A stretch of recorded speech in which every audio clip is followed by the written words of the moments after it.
good morning, modern stars. How are you all? I hope you all are fine and enjoying your studies at home. Students, take out your science books. We were reading chapter 9, Water as a Resource. So, in this chapter बच्चों हम लोगों ने पढ़ लिया था कि change of state में क्या होता है, यानी इवेपोरेशन एंड कंडेंसेशन के बारे में, वाटर वेपर्स के बारे में. आज हम बात करेंगे impurities of water. Impurities of water क्या होती हैं और किस तरीके की होती हैं, ठीक है. तो rain is a main source of water on earth. Rain fills water bodies. The water from the water body is not pure as a contain sand, stone, minerals, germs and pebbles. ठीक है.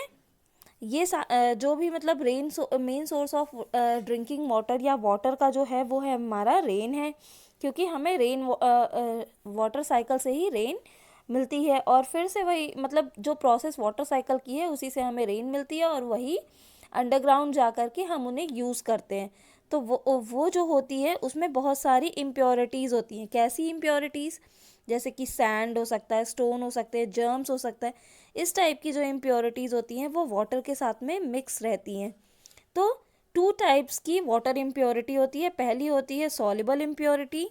वो impurity जो water में दिखती नहीं है, dissolved रहती है, जैसे कि minerals such as chlorine, sulphate, bromide, bicarbonates of sodium, magnesium, calcium and iron.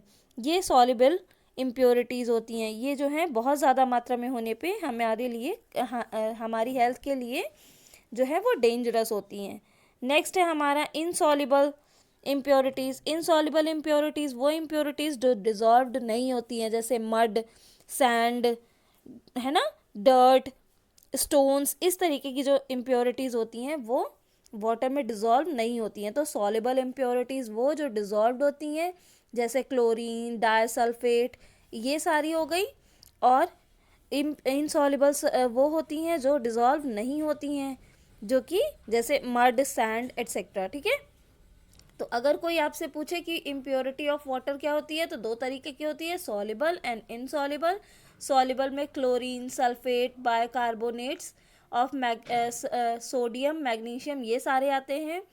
और इनसॉल्युबल इम्प्योरिटीज़ में सैंड, डर्ट, स्टोन, ये सब आते हैं. ठीक है. नेक्स्ट अब हम बात करेंगे प्यूरिफिकेशन ऑफ वाटर की. वाटर में जब आपको पता है इम्प्योरिटी है तो हम इसे प्योर बनाएंगे तभी तो पी सकते हैं. अगर हम इसे प्योर नहीं बनाएंगे, वैसे ही पिएंगे, तो क्या होगा? कालरा हो सकता है, थायराइड्स हो सकता है ना. इस टाइप की डिजीजेस हमें डर्टी वाटर से हो सकती हैं. इम्प्योरिटीज़ प्यूरिफिकेशन ऑफ वाटर बहुत ज़्यादा ज़रूरी है. प्यूरिफिकेशन हम कैसे कर सकते हैं? बॉइलिंग के थ्रू. कहते हैं ना कि कोई भी पानी अगर 5 से 10 मिनट उबाल दो या गर्म कर दो तो उस पानी की जो इम्प्योरिटीज़ होती हैं, वो जो जर्म्स होते हैं वो मर जाते हैं. इसीलिए लोग कहते हैं बॉइल्ड वाटर जो होता है वो जो है प्योर होता है. नेक्स्ट होता है क्लोरीनेशन के थ्रू. ठीक है. क्लोरीनेशन के थ्रू कैसे किया जाता है? क्लोरीन डाल करके वाटर में, क्लोरीन एक कंपाउंड होता है जिसे डालने के बाद में वाटर के सारे जर्म्स जो हैं वो मर जाते हैं. या तो फिर लोग वाटर फिल्टर्स का यूज़ करते हैं प्योरीफाई करने के लिए. ठीक है. तो प्योरीफिकेशन ऑफ वाटर के कौन कौन से मेथड हैं? फर्स्ट हो गया बॉइलिंग, सेकंड हो गया क्लोरीनेशन एंड थर्ड हो गया वाटर प्योरीफिकेशन. अब आती है बात रेन वाटर हार्वेस्टिंग की. रेन वाटर हार्वेस्टिंग क्या होता है आपको पता है? जब पानी जो बरसता है उसको हम कहीं हार्वेस्ट कर ले, यानी कि उसको कहीं सुरक्षित रख ले, तो वो होती है हमारी रेन वाटर हार्वेस्टिंग. ऐसा हम लोगों के यहाँ तो नहीं होता है, पर जहाँ पानी की कमी होती है उन जगहों पर रेन वाटर हार्वेस्टिंग सिस्टम हर घर में आपको मिलेंगे. वो लोग क्या करते हैं? अपनी रूफ पे कोई टैंक बना लेते हैं.